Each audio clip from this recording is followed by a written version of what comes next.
just take the flour, add it to this bowl, add salt, carom seeds, chili flakes, water. We want a liquid dough, so we'll just add water, give it a mix. We'll add more water. For half cup of flour, I have used 1 cup of water. The batter is ready.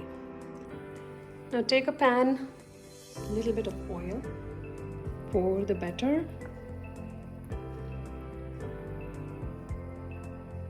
Spread it.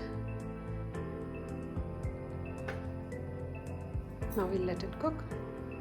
You can see from the sides how it's already started to change the color. As we are getting to more even tone on it, we'll add just a little bit of oil on this side. You can also see how it has started to lift up from the sides. And just flip it. Let it cook. And you can also see it started to puff up like a paratha. It's a good time to flip it. You can see it is coming out like the texture of a paratha. So this is cooked and ready to eat.